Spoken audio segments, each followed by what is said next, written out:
Coucou les amis, j'espère que vous allez bien. Donc aujourd'hui, je vous retourne une vidéo, cette fois-ci pour un bilan lecture, car ça y est, j'ai fini de lire mes 4 lectures, comme je vous le disais la fois passée, donc vendredi, je n'avais pas fini mon quatrième livre. Là, c'est bon, il est terminé, je l'ai terminé hier. Donc voilà, donc je me suis dit que j'allais vous faire une vidéo donc aujourd'hui. Euh, alors, pour les livres, pour les 4 livres, pardon, j'ai d'abord lu le livre d'Antonio Garrido, Le Jardin des Énigmes aux éditions Presse de la Cité. C'est un roman policier historique. Voilà, vu que nous sommes à Londres en 1805, enfin nous sommes à la veille de l'exposition universelle de 1851. Nous allons faire la connaissance de Rick Hunter, qui est un ancien botaniste qui était marié. Il travaillait donc comme botaniste en Inde. Voilà, donc c'est là qu'il a rencontré sa femme. Donc malheureusement, il y a eu un malheur. Sa femme est décédée et donc il est revenu vivre à Londres pour essayer de comprendre qui a bien pu tuer sa femme. Voilà, son seul objectif à lui, c'est de trouver l'assassin de sa femme et il en est persuadé. L'assassin de sa femme est à Londres. Donc, il a décidé de travailler en collaboration avec un ancien, comment expliquer ça, un ancien détenu, voilà, avec qui il est devenu ami, parce que oui, Rick Hunter a fait de la prison. Euh, donc il est devenu ami avec un autre détenu et il est devenu détective privé, voilà, avec cet ami. Et donc c'est grâce à ce boulot-là que les deux gagnent de l'argent, voilà, en aidant les gens qui font appel à lui, donc que ce soit des riches ou des pauvres. Il donne un peu leur service à qui veut, voilà, et il essaye de résoudre des meurtres. Et il va donc, par un concours de circonstances, se rendre compte que, euh, comment dire, que quelqu'un veut le tuer. Voilà, quelqu'un veut attenter à ses jours. Et il veut savoir qui, et il veut savoir surtout s'il y a un lien avec sa femme décédée. Donc il va pour cela se faire embaucher dans une boutique de fleurs. Voilà. Et il va faire la connaissance de la propriétaire qui est une experte du langage des fleurs. Et c'est grâce à ça qu'au fur et à mesure, donc, les pièces du puzzle vont se mettre en place. Et il va découvrir qu'il y a comment dire, une société avec des gens très très haut placés euh, comment dire, qui font des soirées assez spéciales. Voilà, et qui se servent des fleurs pour envoyer des messages. Voilà, c'est selon le bouquet qui est créé, euh, comment dire, ça envoie un message particulier. Voilà. Et c'est grâce à ça, donc à tout ce beau monde dont il va faire la connaissance. Donc il va faire la connaissance d'une jeune mathématicienne comment dire, qui est assez spéciale, qui est mariée à un homme très riche, mais qui est très malheureuse dans sa vie conjugale, qui, voilà, mais qui est très très intelligent, donc il va faire cette connaissance-là. Il va rencontrer un aristocrate philanthrope. Il va aussi rencontrer un inquiétant consul d'Allemagne qui lui est, comment dire, comment on peut expliquer ça, qui est, ah, enfin, il n'a pas donné de l'argent, mais il est très... Ah, comment on peut dire ça? Je sais pas, j'arrive plus à trouver le mot. Euh, il est très... je vais y arriver. Très investi, voilà, chercher le mot. Très investi par rapport à cette exposition universelle. Voilà, parce qu'il y a un énorme dôme qui a été construit. Et dans ce dôme, donc, il y a plein de choses. Il y a des inventions diverses et variées. Il y a plein de plantes différentes. Et cette exposition universelle est très, très importante. Notamment pour faire découvrir toutes ces inventions, toutes les plantes différentes, aussi des animaux assez exotiques, donc comme comment dire, comme un tigre, je crois qu'il y a aussi, voilà. Et il va y avoir un nombre de morts assez étrange qui va arriver au fur et à mesure de l'histoire. Et Rick, lui, va se demander pourquoi est-ce que ces morts-là ont un lien avec la mort de sa propre femme, il y a certaines années de cela, et il va essayer de faire tomber ces gens, ces personnes, et il va se rendre compte qu'il y a une gigantesque conspiration donc par rapport à cette exposition universelle de 1851. Voilà. Donc, on va rencontrer pléthore de personnages, des personnages qui ont réellement existé, comme la jeune mathématicienne est une personne voilà, qui a existé dans la vie, qui était très très reconnue. Voilà, et on va apprendre plein de choses par rapport au langage des fleurs. Ce qui a été vraiment très intéressant. Et j'ai beaucoup aimé aussi le personnage de Rick, qui est un personnage qui est non seulement très intelligent, mais qui est... ça m'a fait un peu...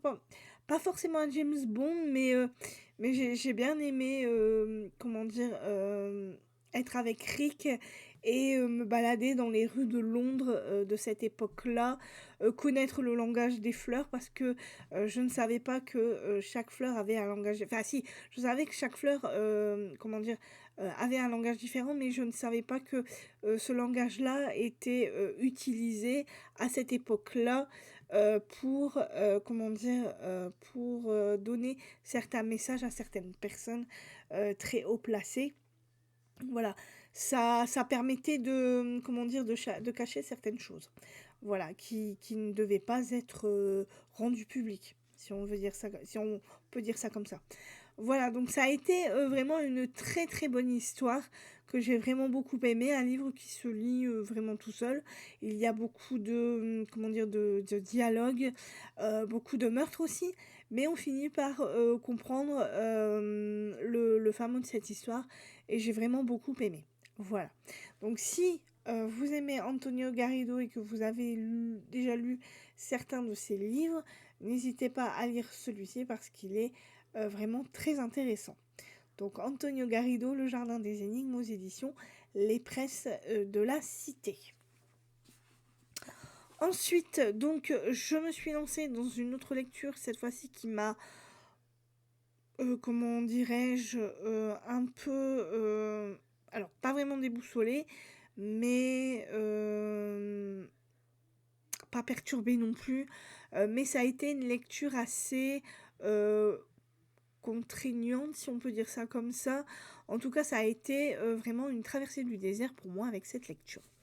Donc cette lecture n'est autre que la lecture de Tiffany McDaniel, donc du Côté sauvage, aux éditions Galminster. Alors pourquoi est-ce que je dis que ça a été la traversée du désert pour moi? Parce que... comment expliquer ça? J'ai eu beaucoup de mal avec cette lecture parce que c'est une lecture très très lente. La plume de l'autrice est toujours aussi sublime. Voilà, elle a une plume très poétique. Euh, mais je reste quand même sur mon coup de cœur avec Betty, qui avait été pour moi une excellente lecture. Autant l'été où tout a fondu, donc son... Alors, dans l'ordre, normalement, ça aurait dû être L'été où tout a fondu. C'était son premier livre. Sauf que comme il n'a pas eu le succès escompté, elle en a écrit un deuxième, donc qui s'intitule Betty. Et les éditions Galbenster ont décidé à un moment donné de le rééditer L'été où tout a fondu. Voilà. On a cru que c'était son deuxième roman, alors que non, c'était son tout premier roman. L'été où tout a fondu, ça avait été aussi un peu une traversée du désert, mais j'avais quand même relativement compris où l'autrice voulait en venir. Alors que là, bah, ça a été compliqué pour moi parce que l'autrice a décidé de prendre un true crime. Donc, cette histoire est basée sur des faits réels, sur des disparitions de femmes. Voilà. Cette histoire se passe aux États-Unis, en Ohio, où il y a dans la ville de Chillicothe des femmes qui disparaissent. Ce sont principalement des prostituées, des toxicomanes qui disparaissent, voilà. Et elle va nous raconter dans cette histoire la vie de deux petites jumelles, donc Ark et Daffy, qui n'ont pas une vie très très simple, voilà. Elles ont des parents qui sont assez dysfonctionnels, vu que ce sont des toxicomanes. Donc leur père, pardon, est mort d'une overdose. Voilà, donc elles vivent maintenant avec leur mère et leur tante, qui sont elles-mêmes et toxicomanes et prostituées, ce qui ne donne pas un cadre très joli, voilà, tout simplement. Donc elles sont un peu livrées à elles-mêmes, sauf que dans ce paysage un peu noir, il y a une petite une petite lumière qui étincelle, qui est la lumière de leur grand-mère. Voilà, leur grand-mère prend un peu soin d'elles en en leur racontant des petites légendes, des petites histoires. Ce qui fait que du coup, dans cette vie assez sombre, elles ont cette petite étincelle qui est là. Elles adorent leur grand-mère. Leur grand-mère leur apprend le crochet, leur apprend à cuisiner. Elle essaye de leur rendre leur vie un tout petit peu plus belle. Sauf que, malheureusement, dans l'histoire, à un moment donné, Tiffany McDaniel va décider de tuer cette grand-mère. Voilà. Il va arriver un malheur, donc la grand-mère va décéder, ce qui fait que les deux petites jumelles, malheureusement, ne vont plus avoir cette petite lueur d'espoir de pouvoir s'en sortir. Et ça va... il va... Comment dire? Ce qui fait que du coup, elles vont malheureusement devoir faire sans leur grand-mère. Elles vont devoir continuer à vivre avec leur mère qui est carrément alors à l'ouest complet, qui se prostitue chez elle. Voilà, il y a plein de John qui viennent voir leur mère et qui font ce qu'ils font. Voilà. Et donc elles vont vivre avec leur tante qui est une femme donc aussi toxicomane et prostituée, mais elle se prostitue à l'extérieur, hein, pas dans la maison. Elle reste toute la journée dans le canapé à regarder la télé, à regarder des émissions culturelles. Et cette femme est très très intelligente. On ne s'en rend pas compte, mais cette femme est très intelligente. Même les jumelles, ce sont des filles très intelligentes, mais elles ont une vie tellement sombre qu'au lieu de vouloir s'en sortir, elles vont s'enfoncer au fur et à mesure et elles-mêmes vont malheureusement devenir toxicomanes et elles vont malheureusement elles-mêmes se prostituer. C'est une des jumelles qui va découvrir le premier corps dans la rivière qui longe Chillicothe. Cette rivière qui a été... attendez, qui est ici, voilà. C'est cette rivière-là. Donc dans cette petite rivière-là, ici, c'est les jumelles qui vont découvrir le premier corps d'une prostituée qu'elle connaissait. Et au fur et à mesure de l'histoire, il va y avoir comme ça plusieurs corps qui vont, comment dire, qui vont arriver dans cette rivière. Et elle se pose la question de savoir bah, malheureusement, qui tue ces prostituées. La police, bien évidemment, va être mis au courant. Ils vont essayer, enfin, enquêter entre guillemets, vu que la police n'en a strictement rien à faire.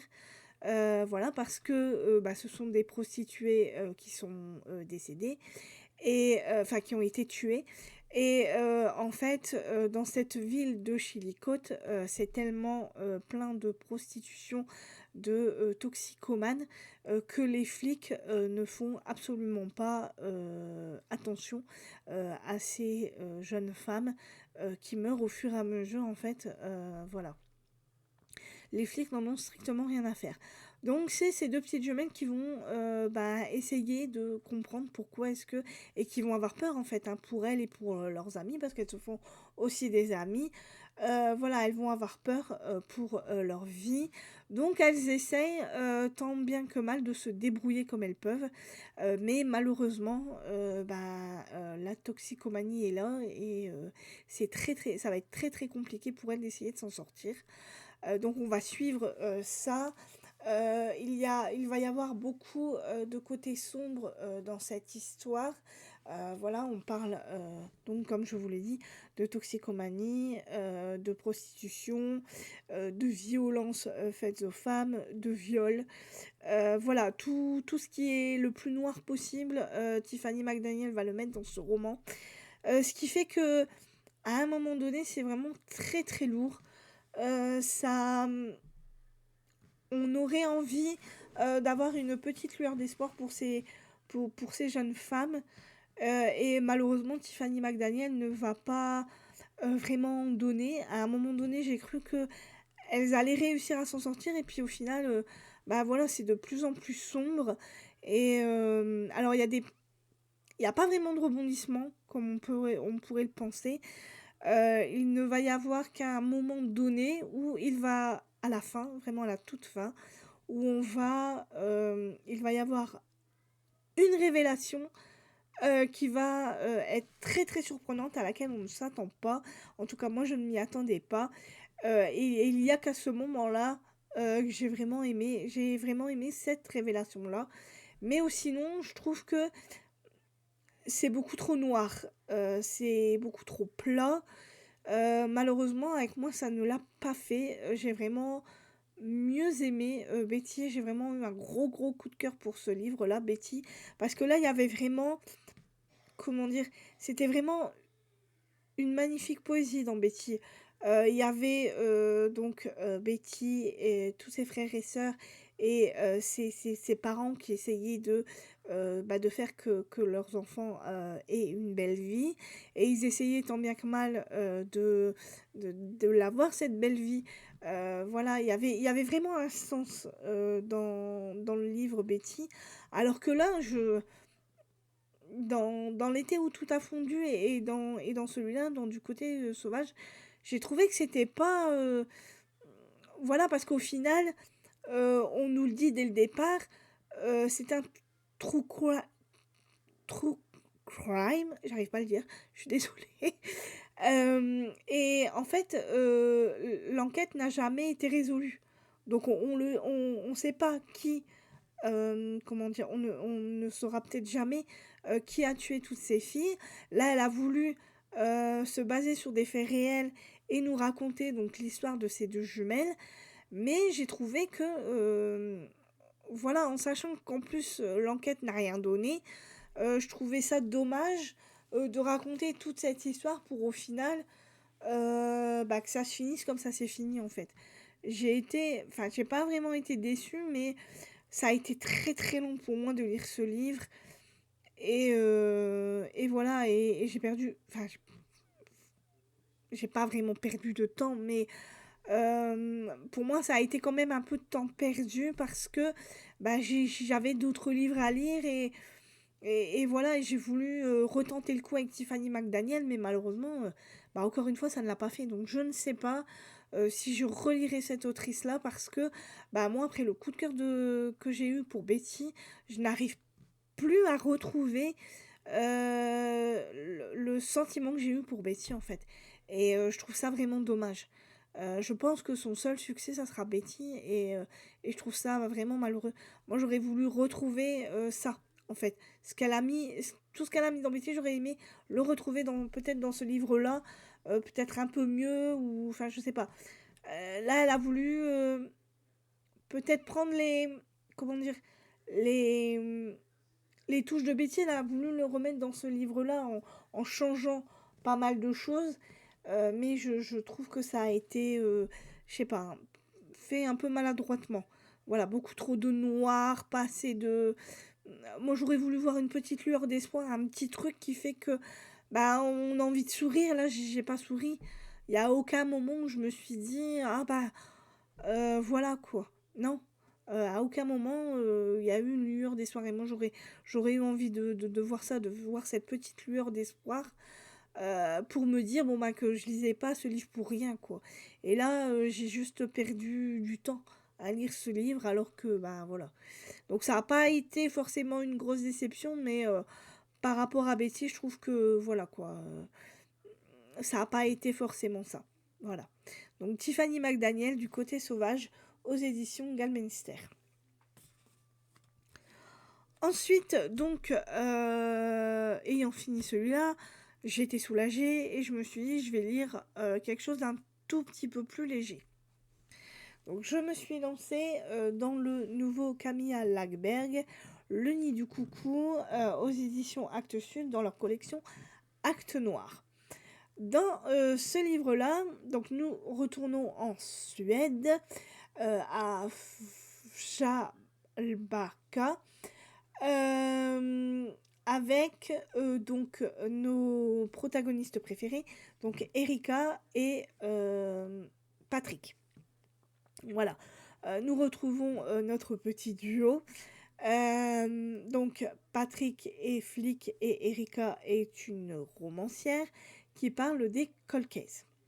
Dans cette histoire, Erika et Patrick vont participer à une soirée. Alors, ils vont être invités à une soirée aux 50 ans de mariage d'un couple, les Boer. Voilà, qui sont... donc, le mari est un célèbre écrivain, et la femme est éditrice. Voilà, elle tient une maison d'édition. C'est une maison d'édition familiale. Voilà, donc le mari est prêt à avoir le prix Nobel de Suède. Voilà. Et donc, ils vont fêter leurs 50 ans de mariage. Et donc, Erika et Patrick sont invités par la belle-fille du couple. Voilà. Ils ont décidé de les inviter. Et donc, la soirée bat son plein. Il y a plein d'invités. Voilà, il y a des petits discours. On sent que tout est bien. Sauf que le lendemain, il y a un ami du couple Bauer qui va être découvert dans sa galerie photo. Voilà. Le corps va être retrouvé dans cette fameuse galerie photo. Et du coup, Patrick va devoir enquêter sur ce fameux meurtre. Et donc le lendemain ou le surlendemain de cette découverte, ouais, je crois que c'est le surlendemain de cette découverte, comment dire, la famille Bauer va aller donc sur une île où il y a leur maison. Voilà. Et en fait, le lendemain, le fils, un des deux fils de la famille va être retrouvé mort avec leurs deux petits-fils. Voilà. Donc, le couple Bauer. Donc, Énigme et sa femme ont deux enfants. Donc, ils ont deux fils. Je ne sais plus le prénom des fils. Donc, il y a le fils aîné et il y a le second. Le fils aîné, lui, est marié, donc, et il a eu deux enfants, voilà, d'une première union. Et en fait, c'est donc le fils aîné des Bauer et les deux petits-enfants donc qui ont été retrouvés morts dans une des chambres de la maison. Je vais y arriver. Voilà. Donc, on est là maintenant avec un triple meurtre. Voilà.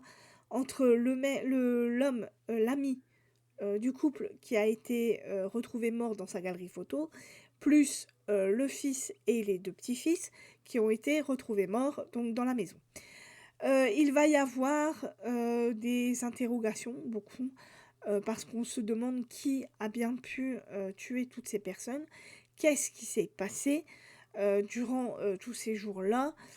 Et donc Patrick et son équipe vont commencer à interroger donc tous les membres de la famille qui restent dans la maison, plus les invités lors de la soirée. Erika, elle, va parler à une femme qui est une amie du couple. Et en fait, cette amie du couple enfin, c'est la femme... Ouais, voilà, je me rappelle. Je vais y arriver. C'est la femme du photographe. Voilà, ce qui est mort. Donc, elle va aller la voir et donc la femme du photographe va lui parler d'une amie de son mari qui est décédée il y a plusieurs années de cela, en 1980. Et donc, Erika va être très très intriguée et comme elle aime enquêter sur les cold cases, elle va vouloir comprendre pourquoi donc l'amie de ce photographe a été retrouvée morte dans l'incendie de son appartement avec le corps de sa petite fille. On va découvrir que cette amie qui est morte dans son appartement incendié était un transgenre. Donc en fait, c'était un homme qui a voulu devenir femme. Et en fait, on va auxilier donc dans cette histoire entre le présent et le passé. Et on va comprendre que ces deux affaires, enfin c'est plusieurs affaires, hein, entre le triple meurtre et l'affaire de cette femme morte dans son appartement incendié avec sa petite fille, sont liées, tout simplement. Voilà. Et en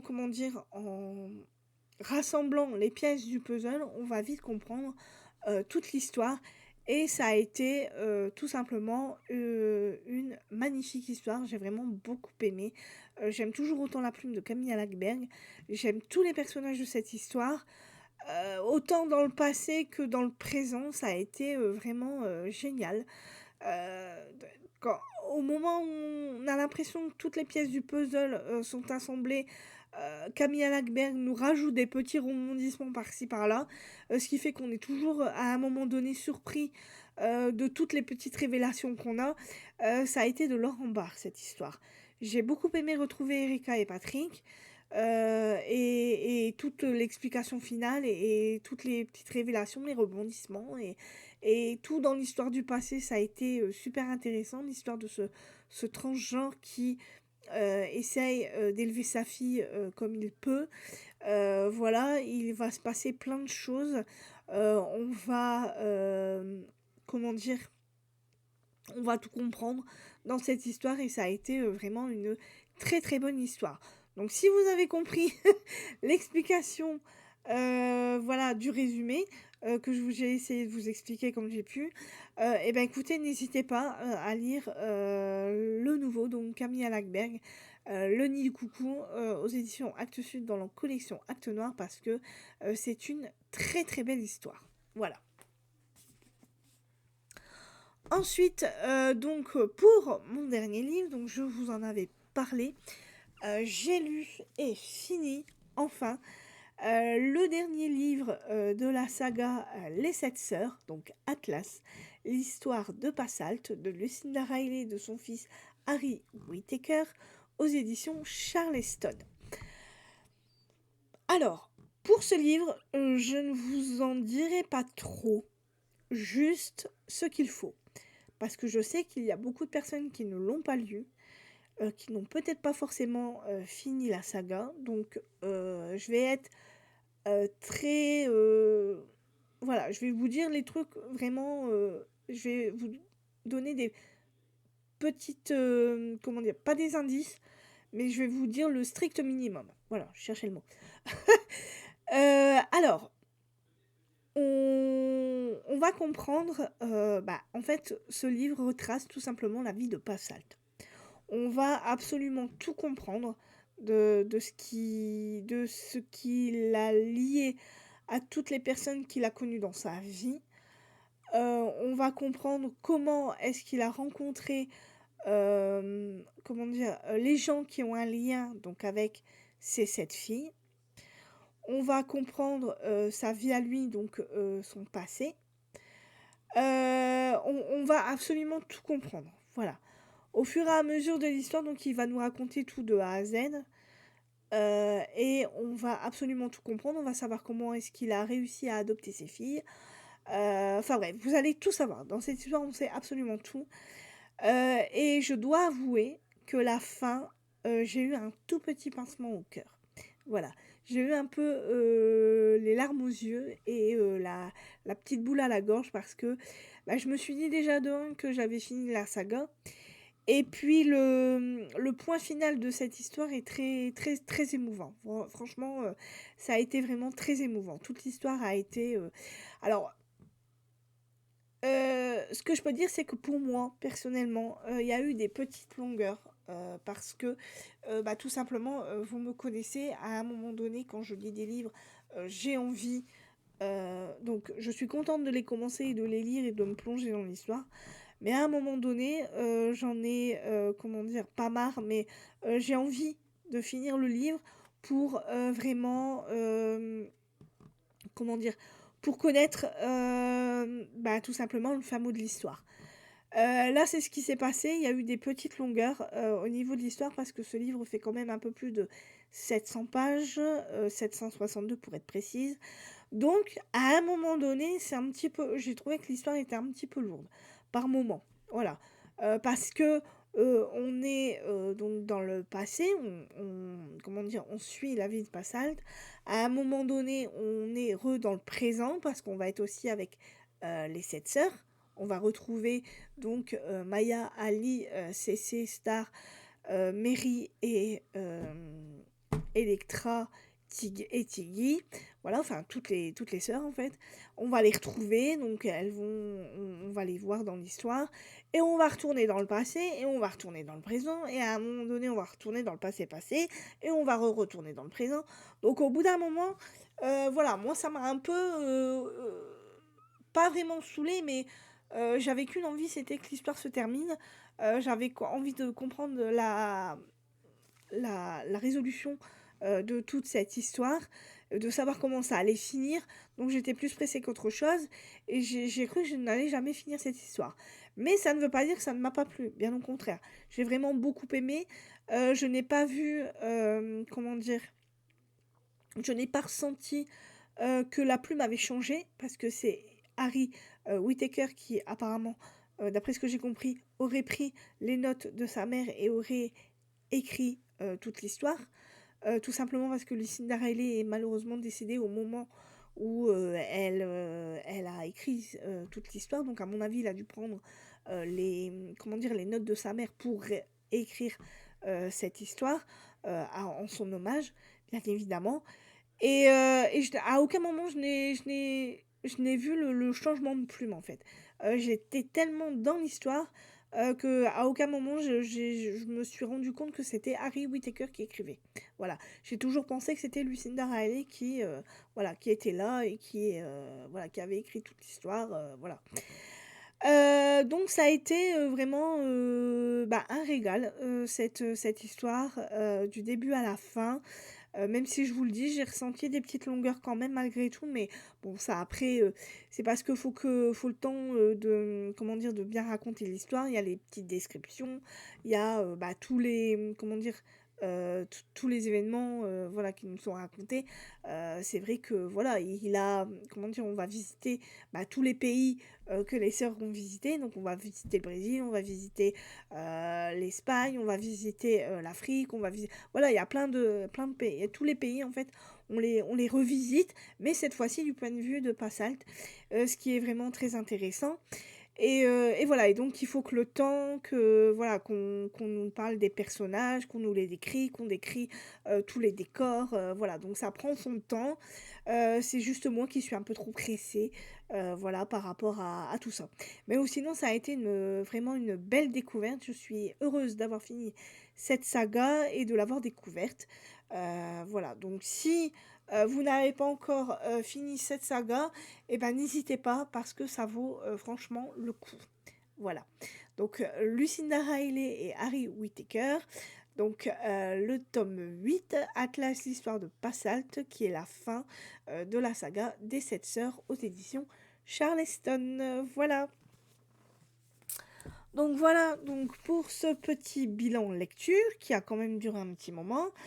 Donc maintenant je vais vous présenter les livres que j'ai l'intention, de lire. Donc je suis en plein dans Le Chuchoteur de Donato Carisi, aux éditions donc Le Livre de Poche, en sachant qu'il est sorti, chez Calman Levy, en première édition. Là c'est en livre de poche tout simplement. Voilà. Ensuite, je vais lire donc Le Cercle des femmes rebelles d'Alison Goodman aux éditions donc Albin Michel. Ensuite, j'ai l'intention de lire du Nicolas Feuze, donc Aurora Borealis aux éditions Le Livre de Poche. Et en dernier, donc, j'ai l'intention de lire De Silence et d'Ombre aux éditions Lumen, qui est le tome 2 de Lune et de Sang. Voilà. Donc au départ, j'avais l'intention aussi de lire Serment d'automne de Françoise Bourdin, mais mon amie qui m'avait prêté le livre en a eu besoin donc pour sa belle-fille. Elle m'a demandé si je l'avais lu, donc je lui ai dit que non. Et elle m'a demandé si elle pouvait pas tout simplement le... Oh mince! Je viens de voir qu'il est... Oh zut! Je viens de voir que mon livre est abîmé. Mais bon, vous inquiétez pas, c'est pas grave. Donc, qu'est-ce que je disais? Oui, ma copine m'a demandé si je pouvais lui redonner le livre parce que sa belle-fille voulait le lire. Et comme il est petit, bah, je lui ai dit oui, je ne l'ai pas encore lu, donc je lui ai rendu. Et donc en attendant, je lis Le Chuchoteur de Donato Carisi. Donc je lirai le Serment d'automne, Serment d'automne, je ne sais pas quand. Normalement, il était prévu dans cette palle-là, mais comme mon ami a voulu le récupérer, du coup, j'ai dû changer mon organisation au niveau de mes lectures. Voilà, donc j'espère que ce bilan lecture vous aura plu. Bah écoutez, moi je vous laisse, j'espère que vous passez un bon week-end. Je vous dis donc à la prochaine pour une nouvelle vidéo qui sera aussi, je pense, un nouveau bilan de lecture. Voilà, bye bye!